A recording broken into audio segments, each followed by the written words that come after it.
Hey people, how's it going? Welcome back to another live edition of the Chronicles of a Gooner, the Arsenal podcast, part of the 90 Min Football Network. As ever, I'm your host, Harry Simeon. On this edition of the show, we're going to be looking back at Arsenal's 2-2 draw at Anfield.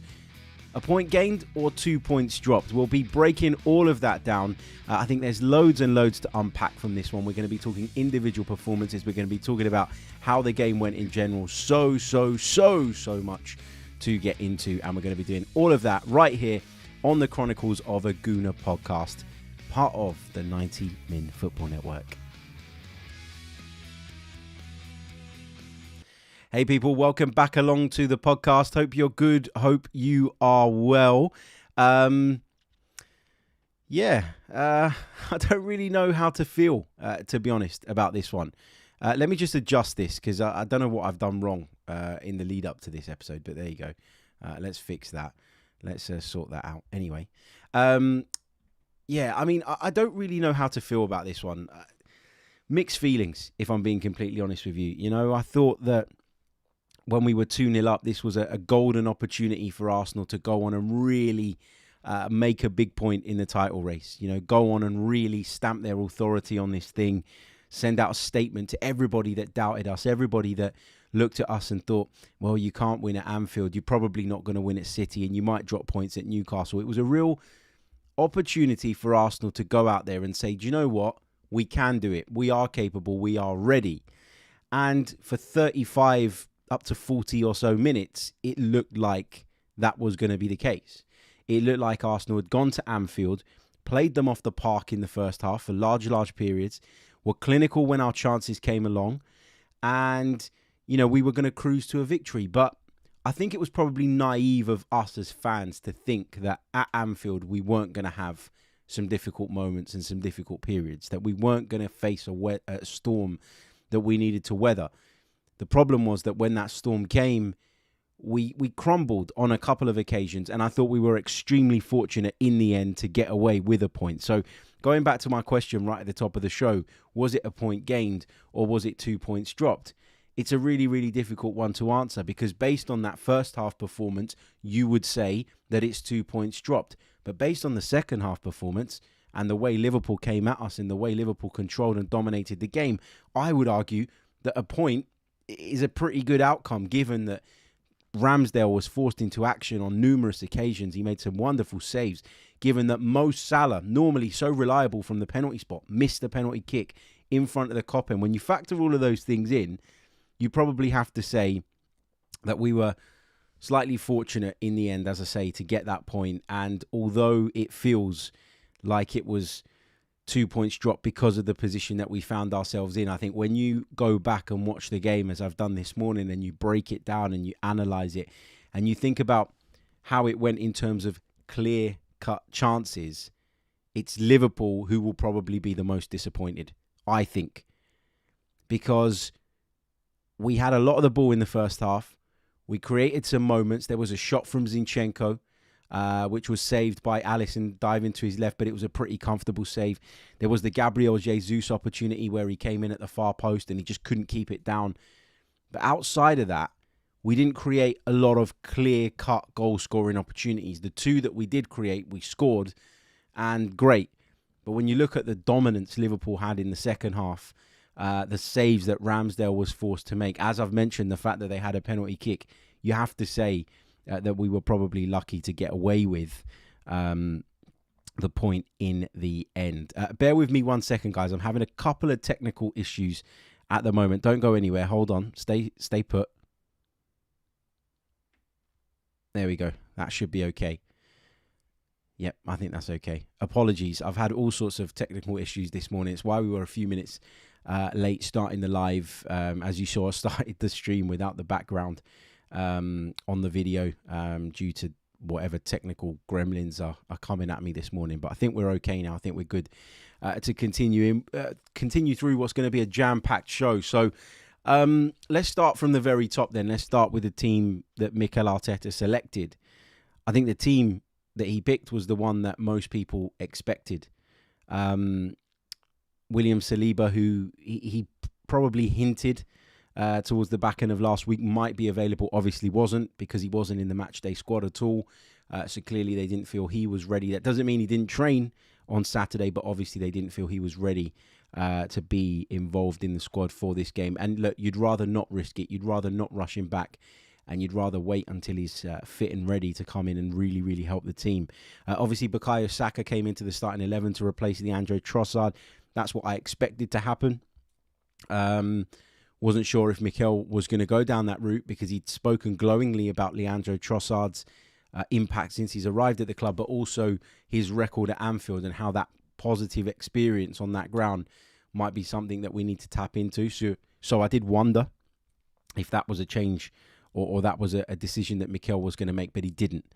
He stuck with Bukayo Saka, and that 11 was the 11 that I expected. So Ramsdale in goal, White, Holding, Gabriel Zinchenko, Xhaka, Odegaard, Partey, Martinelli, Saka, and Jesus. Now, before kickoff, there was a lot of emotion inside the stadium. I was up at Anfield yesterday. Horrendous drive, by the way. If you've been up to Anfield from London, you'll know exactly what I'm talking about. I think I left the house at 9:30 in the morning because I wanted to get up there nice and early. I was obviously working the game, so I wanted to be there with plenty of time to spare. Didn't know where I was going to park. Didn't know what the traffic would be like. It was Easter Sunday, so it could be hit and miss. You know, you're thinking maybe people are off the roads and chilling out and enjoying some time with their families, but equally are people coming back from trips away, or are people going away because it's a bank holiday tomorrow? So I was a bit unsure about the traffic. I set off nice and early. I got onto the M1, and I was about 5 cars behind a major accident. So I saw it unfold in front of me. And that meant that I had to slam on the brakes. Didn't hit anyone, luckily. Nobody hit the back of me. But it was quite a scary moment, because you can see the accident unfolding in front of you, and everybody's kind of slamming on the brakes, and you're thinking, please just don't let me hit anyone. And then as a result of that, I ended up getting stuck on the M1 motorway for about probably an hour and 15 minutes until the police came, until the fire brigade came, because one of the guys in one of the cars, I think, was struggling to get out of the vehicle. So it was a really shit experience. And I think because I was sitting in the car for an extra hour and 15 minutes or whatever it was, it felt like the drive took the entire day. And obviously, when you have time to sit and think, the nerves around the big game do build up. But thankfully, everybody, when we left the scene, was okay. And that's the main thing. The cars weren't, but that's neither here nor there. You know, the people were fine, and that's the main thing. But it kind of made me think, my God, today's not going to be my day, is it? Or is it going to be my day because I've been really lucky to avoid this? I don't know. But we continued on the journey, a long old journey, got up to Anfield. And when I got there, you could feel the atmosphere building around the place. Now, a lot of Arsenal fans, a lot of friends of mine, a lot of people that have been to Anfield over the years have said to me on numerous occasions, oh, the Anfield atmosphere, everybody talks about it, but it's a bit of a myth. It's not as good as people make it out to be. Based on my experience yesterday, I have to disagree. Now, what was interesting was when I travelled back home, I travelled back with a couple of friends that had been sitting in the away section. Now, of course, I was working, so I was in the gantry, which was in the main stand, and I was slightly to the right of the halfway line. So I was slightly closer to the Kop end than to the Anfield Road end. And it was so loud, like so loud at certain points. The first 25, 30 minutes, it wasn't. And then the Granit Xhaka incident happened, which we'll come on to in a minute, because I know there's a lot of debate going around on that on social media at the moment. But what I just wanted to get out there up front is there was an atmosphere at Anfield. Maybe it didn't come through 100% on the TV. It never does. But there was a good atmosphere there. It was a difficult atmosphere to play in. And it was an atmosphere filled with emotion because of the fact that we're coming up to the anniversary of the Hillsborough disaster. Now, when I was speaking to a couple of Liverpool fans and some Liverpool-based journalists, one of the things that they said was that they were so grateful to the travelling Arsenal support for coming up there, showing respect during the minute's silence. You know, Arsenal obviously paid tribute to the victims, I think, the day before We all saw those pictures of Mikel Arteta and Martin Odegaard laying down the reef, etc. And what people said was, yeah, it was so nice to have a rival fan base come up and respect that. And I just want to say a big shout out to the Arsenal away support, because we are classy. You know, it's a class club, and it's great to see that, you know, even though we've got this rivalry, and even though, look, Liverpool are far from my favourite football team. I can't stand them, let's be honest.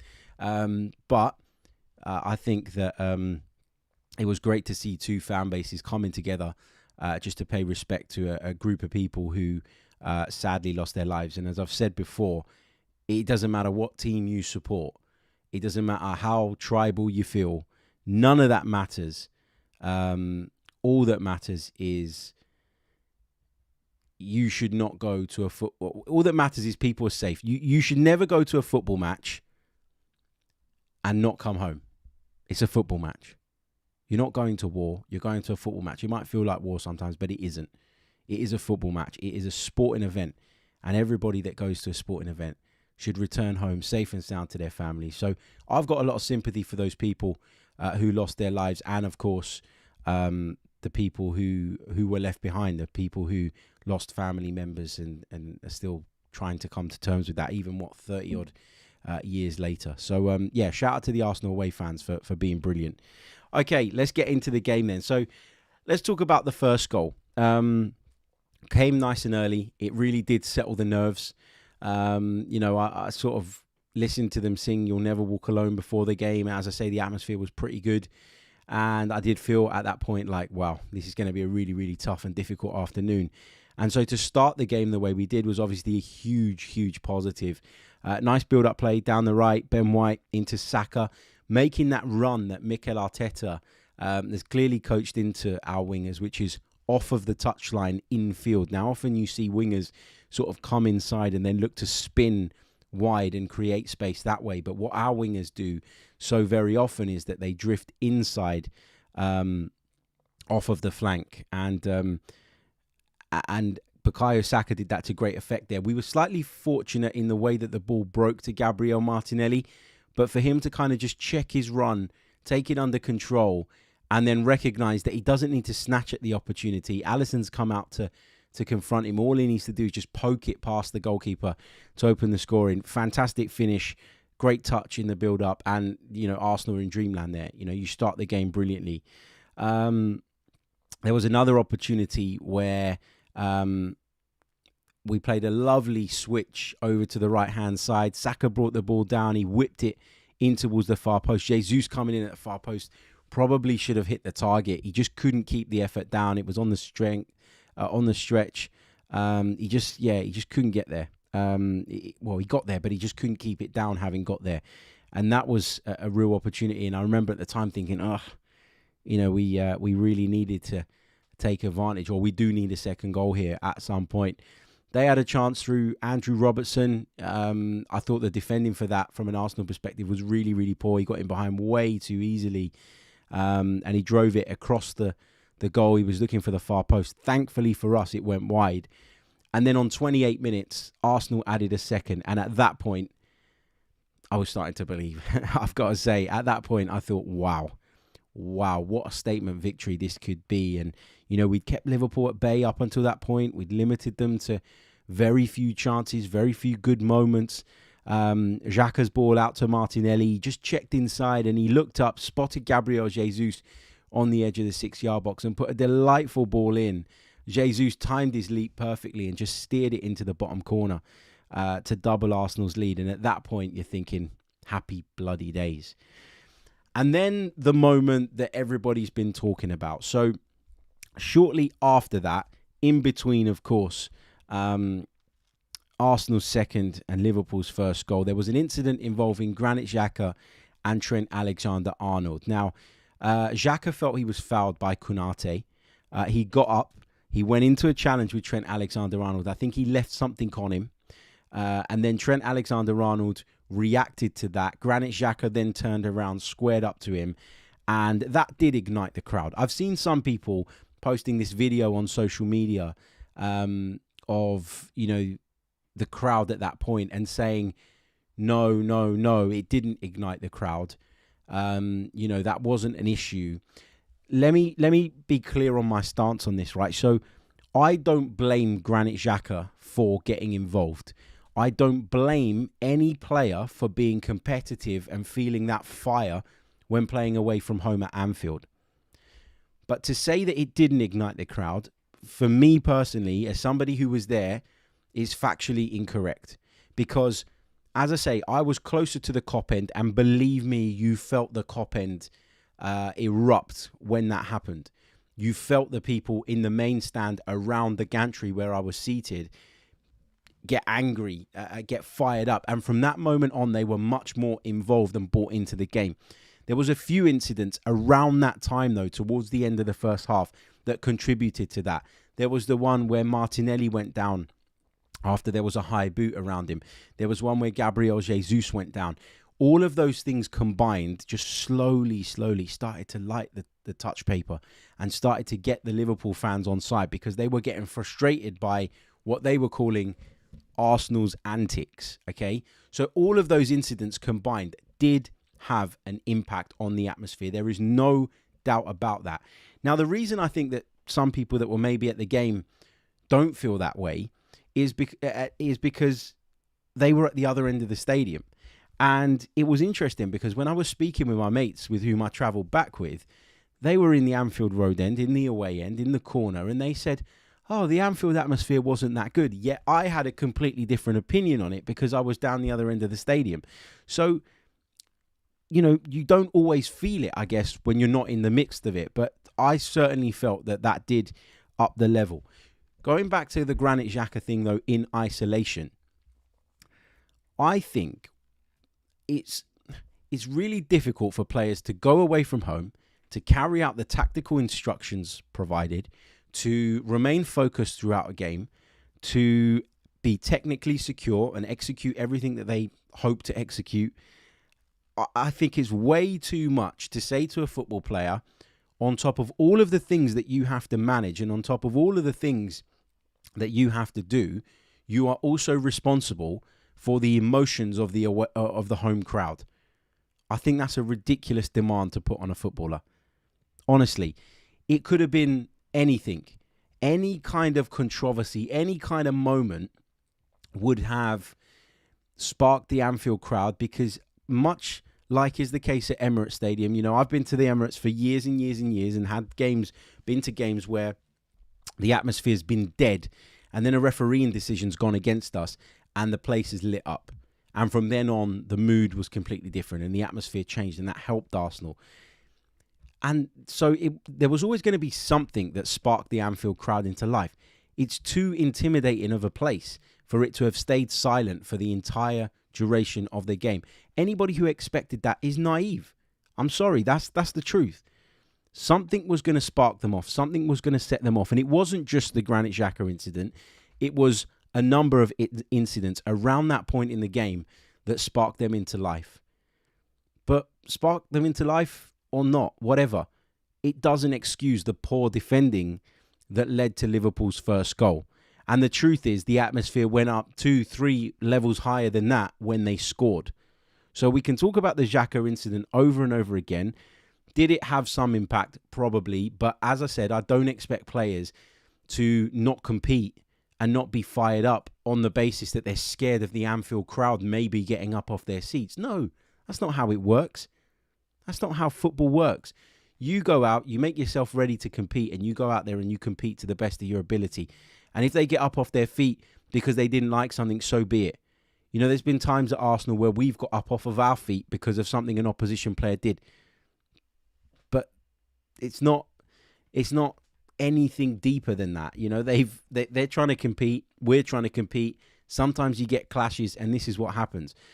Forget about the Granit Xhaka incident, because we can talk about it until the cows come home. But the truth is that the tide really turned when Liverpool scored. And the nature of that goal, for me, I'm sorry, was just unacceptable. Ben White got caught stepping out of his position, coming short with Jota. And then Curtis Jones makes the run on the outside. I wonder if Rob Holding has to engage him a little bit earlier. Where I've got a bit of sympathy for Rob Holding there is that he is a centre-back and he doesn't really want to get dragged out into that right-back position. William Saliba probably looks at that and goes, no, I'm good enough, I'm quick enough, I'll go and engage. And maybe the ball doesn't get worked on the outside and the cross doesn't come in for Henderson, who then eventually finds Salah. But look, I don't really want to sort of sit there and have a go at Rob Holding, but I think a better centre-back maybe does a little bit more there to stop that ball progressing further. But then when the ball comes into Henderson, he's in acres of space. He manages to divert it towards the far post. In my commentary yesterday, maybe I gave Henderson too much credit because I said something along the lines of, I think Henderson realises that he can't score and just goes to put it in the danger area. And maybe I gave him too much credit. Maybe he just miscued a shot. Maybe he just didn't really get a hold of it. But either way, although he was absolutely immense yesterday, having watched it back again this morning, I think maybe, just maybe, at the far post, Gabriel's got to react better. I think maybe, just maybe, Gabriel has got to be more alert, has got to stay switched on. Does he get sort of caught slipping mentally when the ball comes to Henderson, in that it's now about, what's going to happen from Henderson's touch as opposed to worrying about Mo Salah, who was lurking in behind him? I don't know. But anyway, the goal goes in, and that was what really ignited the crowd. And I remember at half-time, sort of getting up out of my seat, sort of going for a little walk and thinking, this is really on a knife edge now. And it wasn't because Liverpool had played well. It wasn't because Liverpool deserved to even be in the game. It was because I felt the atmosphere inside the place building and building and building. And it had been building for a few moments prior to the goal, as I mentioned, because there were a number of incidents that really did piss off the Liverpool fans. And so you felt like it was at boiling point, and then boom, the goal just took it over that point, and from then on it was always going to be difficult. But then Arsenal come out in the second half and actually start the game quite well, or start the second half quite well, and you think, okay, if we can just weather this storm the first 15, 20 minutes, maybe we'll be okay. And at one point it looked like we were going to be okay, but obviously we weren't. We rode our luck at times, and as I say, when you look at the balance of how things went after the break, you have to say we were fortunate not to lose the game. Obviously, at half-time, there was an incident, not involving any of our players, but involving the linesman and Andrew Robertson. If you haven't watched the Sky Sports clip of Roy Keane's assessment of this, make sure you go and look at it, because it's hilarious. He just goes, he's a baby. He's a baby. He just says it like 3 times, and it's just so funny. Look, this linesman, I think, is going to have the book thrown at him, because we've just spent the last 2-3 weeks, ever since the Alexander Mitrovic at Old Trafford incident, talking about how it's important to respect officials and all of that stuff. And now there's going to be a massive argument saying, well, if we got to respect them, they've got to respect us. And, the linesman does catch Robertson in the face. But take it back a step, rewind it, look at that incident up close. And what actually happens is the linesman at the halftime whistle makes his way onto the field of play to join the rest of the officials. He goes to collect the ball. Andrew Robertson's obviously unhappy with something and makes his way over to the linesman, I think quite aggressively. And the linesman just ignores him and continues to walk. And then Robertson sort of steps in front of him as if he's going to stop him progressing so that he can say his bit. And as is probably a natural reaction, the linesman just raises his arm as if to say, like, get off me, like as if I think he anticipates Robertson grabbing his arm, and he just goes like that to fling him off, and he catches Robertson in the face. I mean, I think Robertson was embarrassed more than anything, and I think because he was embarrassed, he made a mountain out of a molehill. I don't want to see this official punished. I really don't. I think this is ridiculous. I think Roy Keane summed it up. Andrew Robertson acted like a baby. He complained. And actually, he was fortunate not to go in the book in that first half. How many kicks into the back of Bukayo Saka? How many shoves, literally outright shoves, did Andrew Robertson get away with? So I don't think he's got a leg to stand on. And I thought his behaviour was poor. And because the linesman reacted in the way he did, Robertson got embarrassed and tried desperately to make a big thing out of it. The PGMOL, that's the referees organisation, have said that they're going to look into this. If they punish their official, I'd be really, really disappointed. I really, really would. I know it's not an Arsenal-related incident, but I wanted to speak on that because I've seen so many clips going around of it, so many different opinions. And that led to the Liverpool players surrounding Paul Tierney, the referee, who was dreadful, by the way, but normally is anyway, at half-time. Now, I'm sitting here wondering if Liverpool are going to get a charge for surrounding the referee. Let's wait and see. I bet you they don't. But anyway, so that was half-time. So Liverpool had pulled the goal back. Arsenal 2-1 up. Played really, really well for the majority of the half. Lapsed defensively, which allowed Liverpool to score. And that goal, combined with a number of incidents, not just the Granit Xhaka incident, let's be clear about that, sparked the crowd into life, and that put Liverpool in a position from which they could go on and get themselves back into the game. Going to take a very, very short pause just to give you a reminder of the fact that this podcast is sponsored by the good people at NordVPN, the virtual private network service, named one of Times 2022's best inventions. It's the price of a cup of coffee per month, and the benefits, I'm sure you'll agree, more than justify the costs. You can protect your data whilst traveling and using public Wi-Fi, and NordVPN protects you wherever you are in the world. You can watch sporting events, TV shows, and films that aren't available in your region. You can purchase flight subscriptions and more at cheaper prices by logging in from another location. So grab your exclusive NordVPN deal by going to nordvpn.com/ChroniclesAFC. The link is in the description to get a huge discount off of your plan, plus 4 additional months for free. It's completely risk-free with Nord's 30-day money-back guarantee. Let me put this just quickly into layman's terms for you, because I know not everybody is aware or is familiar with what a VPN is.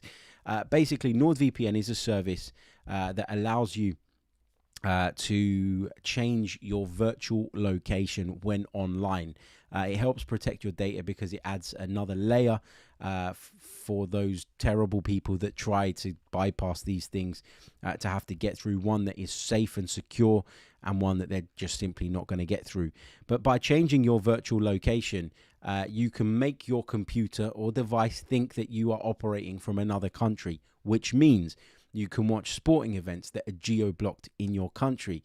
You can watch TV shows that maybe aren't out yet in your country, and you can watch films that aren't out in your country. A great example of this is Netflix. If you log in to NordVPN, set your virtual location as the US, you will get a totally different inventory of things to watch in comparison to what we get here in the UK. Equally, ever been scrolling through Twitter looking for highlights of a game and you see this content is not available in this region? Well, if you're on NordVPN, you can flip to the region that it isn't available in, and you can watch it. Equally, if you're on your travels and you're a Sky Go user or a Virgin Media user, you'll be able to set your location to the UK, and you can watch that, or you can watch Match of the Day on the BBC, which is obviously geo-blocked outside of England. Lots and lots of benefits on hand, and purchasing flights from the source sometimes where you're going to, from the destination or whatever, can obviously prove cheaper as well. So yeah, do check it out. NordVPN. Get your exclusive deal by going to nordvpn.com/ChroniclesAFC, and you'll get a huge discount as well as 4 months additional. I know a lot of you use it already, so take advantage of this deal if you haven't done so already, because it's going to be running, I think, for about another week or so. But yeah, anyway, back to the game. So second half begins. As I say, I think Arsenal started it the first few minutes quite comfortably, and I looked at it and I thought, yeah, you know, this is what we needed to do. We needed to come out and weather the storm. We needed to play well so that we could just kind of take the sting out of the crowd and out of the atmosphere that had been building towards the back end of the first half. But again, as I said earlier on, that doesn't mean you don't compete. That doesn't mean that you pull out of challenges that you think might upset the crowd. As I say, I think when you go out onto the field of play as a competitor, you have to compete at all times to the best of your ability, and you can't be thinking about that. You know, how difficult would it be for a footballer if you advised them or instructed them to go out and be physical and make sure that they challenge for every single ball whilst towing the line of making sure they don't upset the Anfield crowd? You're always going to upset the home crowd when you're the away team at some point or another, in one way, shape or form, as part and parcel of football. So I think if you're sitting there really pointing fingers at that and pointing fingers at, you know, Granit Xhaka or anyone else involved in any incidents and saying, like, we didn't learn our lessons from last season, etc., etc., I think you're being incredibly harsh, because what you're essentially asking is for a player mid-challenge to be thinking about the reaction that it might spark and that it might cause, and I just don't think that's realistic. So we'll move on from that point. I don't want to go over it 1,000,001 times. I think that's my stance on it, and that's how I feel about it. It isn't ideal, and it did contribute to the atmosphere changing, but what...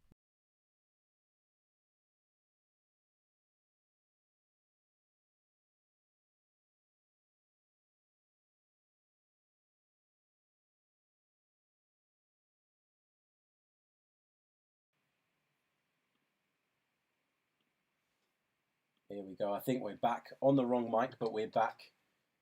I'm having all sorts of... This is a technical disaster today, isn't it? Absolute disaster. I think my mic's died. Give me a second, guys. This is terrible. Hold on, is it coming back?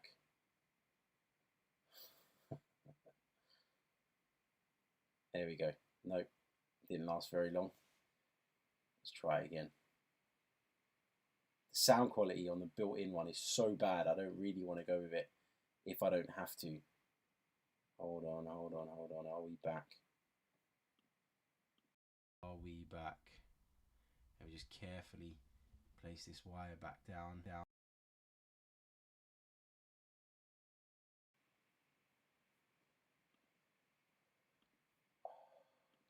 So sorry, guys. Give me a second.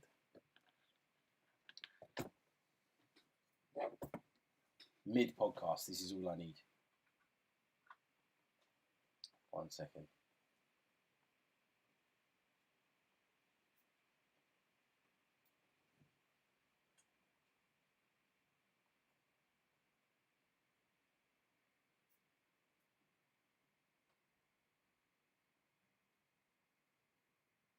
Hold on. There we go. Are we back? Give me 1 second, guys. I'm so sorry. I'll try and cut this out of the video. How about now? I think we're back. Give me 1 second.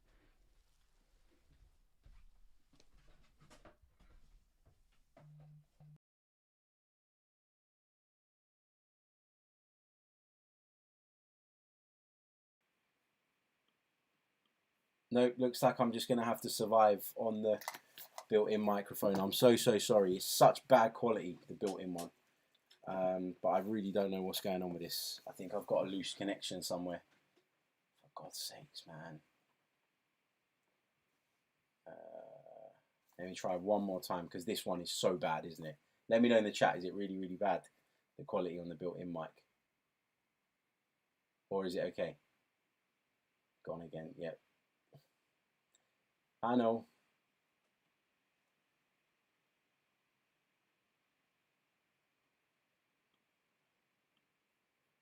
Okay.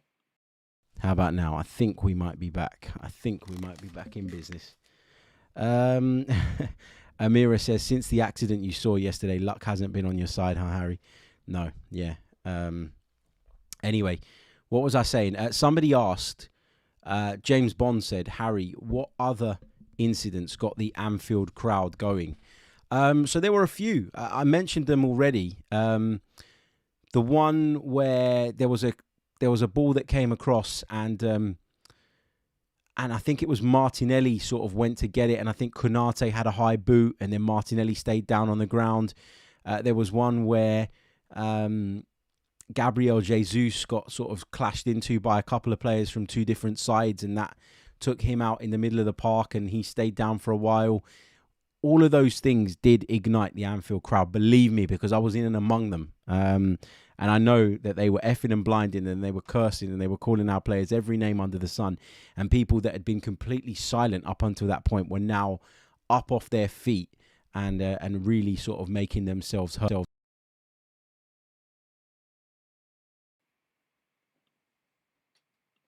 And making their points, basically. I don't know what's going on with my microphone, guys. I'm so sorry. This has put me right off in the middle of the podcast as well. This has put me right off. Give me 1 second. Look, stay with me. Give me 1 second. Let me try and sort this, because I can't carry on like this. Give me 1 second. I'm so sorry. Give me 1 minute.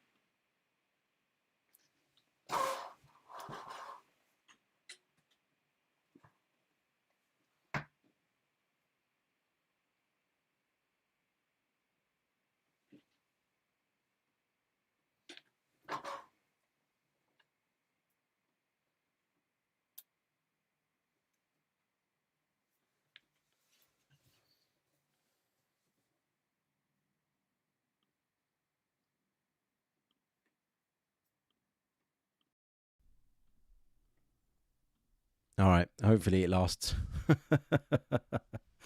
What a shit show of an episode. I'm so sorry. Okay.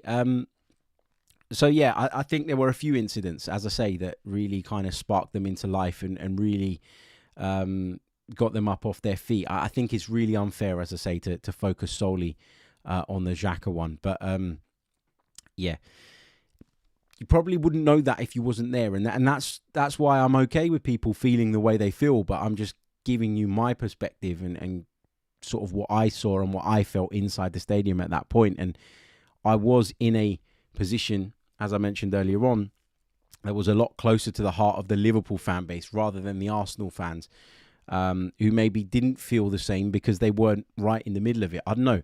But yeah, anyway. So the second half starts. I thought we did okay right at the start. And then, of course, the penalty kick comes along. Oh. And it's soft, in my opinion. You know, it is soft. But if it was the other way, I'd want it given for us. Rob Holding, I think, just is a little bit clumsy. You know, he's desperate to try and get to the ball ahead of Jota. And in doing that, he ends up sort of tangling legs with him. Now, Jota's really, really clever. He knows exactly what he's doing there because he's running away from goal, Diogo Jota. He's not going anywhere dangerous. And he feels Rob Holding sort of looking to step across him. He makes sure that the contact's there and he goes down. And Paul Tierney he had no... I don't even think he gave himself time to think about what he'd just seen or process what he'd just seen. He just literally pointed to the spot without any hesitation, and that was that. You know, Liverpool with a golden opportunity to make it 2-2, and at that point in the game, you're thinking, if they equalise now, we're in serious trouble. We're in deep trouble. Up steps Mo Salah. I'd have backed him to score every single day of the week, and Jurgen Klopp obviously did as well, because Jurgen Klopp, who decided to face the other way during the penalty kick, gave it a fist pump as though Salah had scored, and it ended up going wide of the post.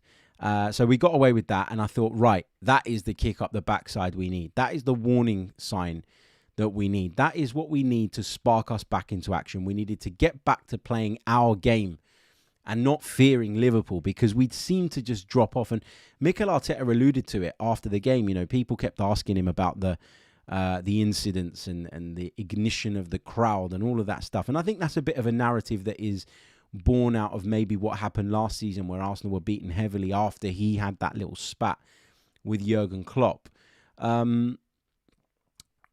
But Mikel Arteta, I think, said all the right things. And I think Mikel Arteta, if it is true that that's what he said to his players, I think he's put the right message across that, you know, we were great for 35, 40 minutes. We were fantastic. And we needed to continue playing that way. And the minute we kind of went inside ourselves a little bit, and the minute we started to just drop off and were maybe thinking twice or second guessing ourselves with regards to the way we were playing, that's when we gave Liverpool all the impetus and all the control. And yeah, look, in the second half, we had a couple of moments on the break. Martinelli with a cross in towards Bukayo Saka, which was well defended, and then Alisson was able to gather it. There was another one right at the end of the game after Liverpool had equalised, where Martinelli could have played Saka in through the middle, and the weight on the pass and the angle of the pass was just a little bit off. So we certainly had moments on the break, but we were nowhere near as controlling. We were nowhere near as comfortable. We were nowhere near as confident in our play. And obviously the equaliser comes late on, and it would be Roberto Firmino of all people. He's got an incredible goal-scoring record against Arsenal. And I kind of felt when he came on, actually, that we were probably going to end up being pegged back by him. And again, the defending was really, really suspect from Arsenal, you know.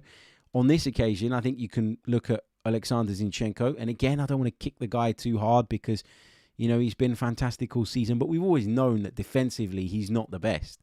And he's not very, very solid. And that's a risk or a sort of decision that Mikel Arteta's decided to take on the basis that he gives us so much on the ball in possession in terms of his experience and all those other qualities.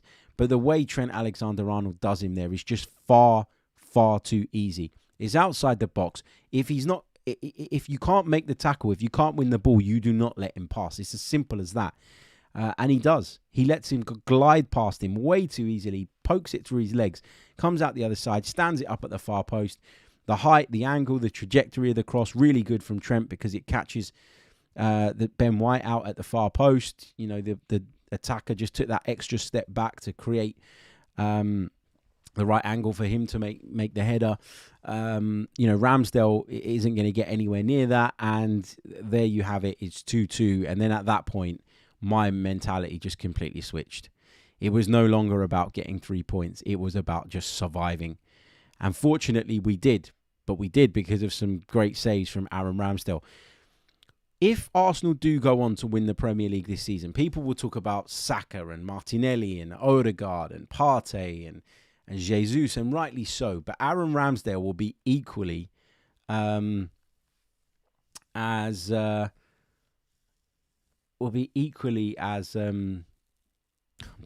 just reading that comment from Sweet Munchkin.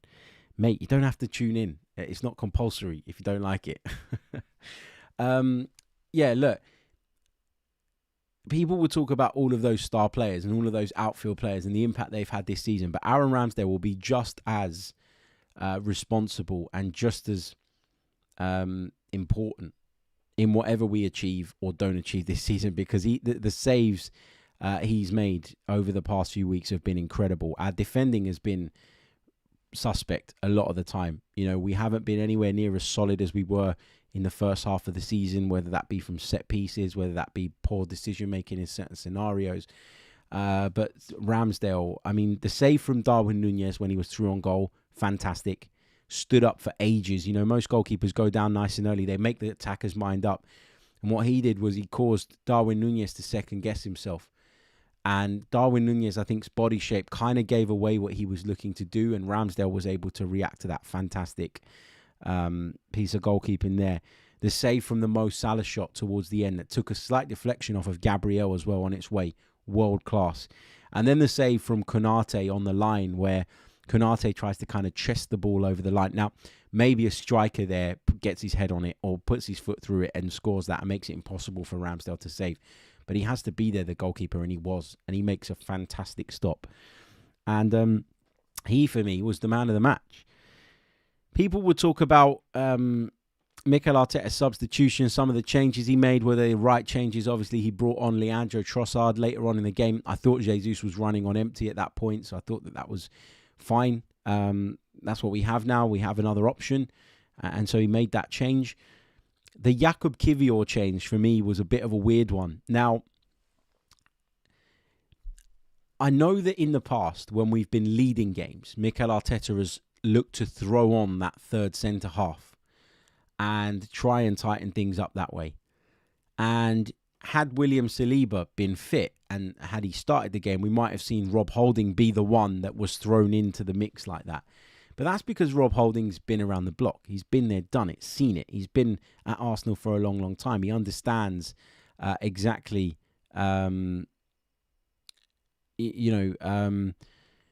he understands exactly what is asked of him, and he understands what the role entails going into the centre of the defence in the way that he has done so often for us. Jakub Kiwior, though, who's had hardly any time in the Premier League, to bring him on in an atmosphere like that, under circumstances like that, I thought was a little bit strange.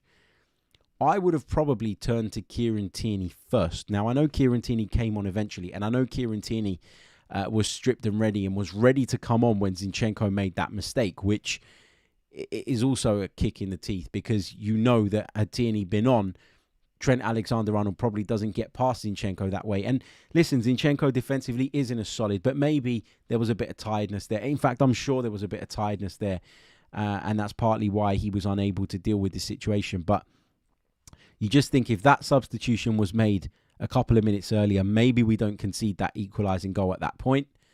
And then maybe Liverpool don't press as hard in search of the winner. I don't know. It's all ifs and buts. But to bring Jakub Kiwior on was, for me, a bit of a gamble, a bit of a risk. Mikel Arteta will say to you, well, why did I go out and buy this player if I don't trust him to come on and help us see out a game? He's a centre-half, for God's sakes. But I don't think his introduction made us look any more solid.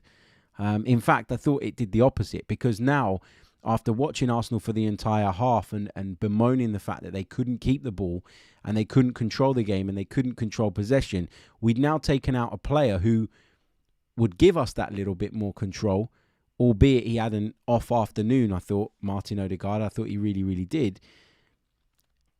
Jakub Kiwior didn't give us that defensive solidarity. And not that I blame the guy, right? This is not me digging him out, because to come on under those circumstances is not easy, especially when you've had so little Premier League football. But I didn't think that substitution gave us what it was supposed to give us, which was greater solidarity defensively. I thought actually we conceded more chances, more clear-cut chances after that change was made, because now we had nothing in midfield. You know, it was literally Thomas Partey and Granit Xhaka just trying to compete. And Liverpool had brought on Thiago at that point, and he was starting to get on the ball, and they were trying to find little pockets of space. I don't know. For me, it didn't really work. It didn't cost us the game, but it didn't really work. And so I think if you're critical of Mikel's substitutions, I think you probably have a bit of a point. I think he kind of shit the bed at that point, and I think he felt that and worried that Arsenal were going to let it all go and that we were going to crumble. And look, right at the top of the programme, I said, is it a good point or is it 2 points dropped? And I kind of tried to explain how I've got mixed feelings on this, in that based on the first half performance, it felt like 2 points dropped. But based on how dominant Liverpool were in the second half, it felt like a good point. I think now it's done, it's dusted. You have to focus on the positive. You have to take the point. You have to be pleased that we didn't lose a game that we could have very, very easily lost. And you need to move on to West Ham next week and focus fully on that. People keep saying now that Arsenal have surrendered control. I said that as well. I said it in my post-match reaction video because, yeah, if City go and win all of their games, it's theirs now. You know, so, yeah, dropping points has given them that impetus and that bit of control. But at the same time, we've got control too. And that's what makes this a really unique situation, because we play each other. And we go to the Etihad. And if they don't beat us, then as long as they don't make up any ground anywhere else, then we're fine. So, yeah, it's going to be a really, really torturous next few weeks. That's for sure. Manchester City are, of course, in the Champions League as well. They've got that to think about. But you look at some of their fixtures and you feel like they can win them 3-4-0. And so the goal difference thing, which it could quite easily come down to, I think, is something that they're going to beat us on. So I'm not hopeful of that. I think that we need to get a result at the Etihad, basically, and make sure that we don't drop any more points than they do along the line up until that point. You know, we got West Ham, Southampton now. If we can win both of those games, that will restore the confidence that we maybe lost. I don't think it was a lot, but I think we maybe lost a little bit, having been pegged back the way that we were. You know, are we this great side that can go away to the big grounds and win? We probably thought we were after 40 minutes at Anfield yesterday, and then we had a bit of a reality check in the second half. So, yeah, it's going to be interesting to see how the team get over that psychologically. I think Mikel's done the right thing in trying to put across the positive messages, not dwelling on the negative too much. And yeah, let's see how we go. Let's see how we go. But lots to unpack in that one. To kind of summarise, do I think that the game turned on the Granit Xhaka, Trent Alexander-Arnold incident? No. I think it turned on the goal.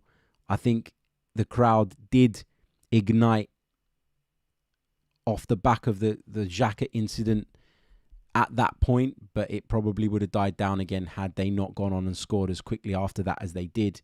But I also think there were other incidents which I've mentioned that contributed to that as well. What I will say about the trip to the Etihad, look, we'd be coming up against a much better team than Liverpool. But I think it was the atmosphere that maybe got to us a little bit yesterday. And one thing I can say for sure, having visited both grounds, is that you're not going to get that atmosphere at the Etihad. So that's a positive. You're not going to get that kind of raucous atmosphere. You're not going to get that kind of passion, fire, all of the above. That doesn't exist at the Etihad. It certainly does at Anfield, and that was the leveller yesterday. So we will just have to go to the Etihad, play out of our skins, get ourselves a point. That's all we need, as long as we don't mess up anywhere else along the way, and see where it leaves us. But look, there are going to be twists. There are going to be turns. Manchester City could win every single game between now and the end of the season, but they could quite easily drop points as well. So there's lots to play for. Don't stress. Enjoy the ride, as I always say, although it's not always easy to do that, is it, when you're in the thick of it? We'll see where we go. We'll see where we go. If you've got any questions, let me know. Chuck them in the chat for the last few minutes of the program. Don't forget to check out the NordVPN offer. You can find the information in the description below. It will save you a fair chunk of money, and you'll get 4 months additional free as well. Guys, all these arguments in the chat, like, there's no need, man. We all support the same team. I know there's a couple of gaslighters in the chat. Believe me, I know who you are. And I will block them going forward, because it's distracting, man. Like, we're here to chat about football and to chat about Arsenal, and people are literally trying to wind others up. There's a couple of accounts that I've noticed over the last few weeks have been doing that, just literally coming in here to wind people up. So I will block those accounts, because what's the point? What's the point? That's not what we're here for. Oh, stressful afternoon yesterday. Stressful show due to the technical gremlins, and yeah, I kind of just got to put it behind us and move forward. Right, let's take this question. Sergeant Sponge. Harry, do you think we should not have been time wasting and should have focused on scoring another goal?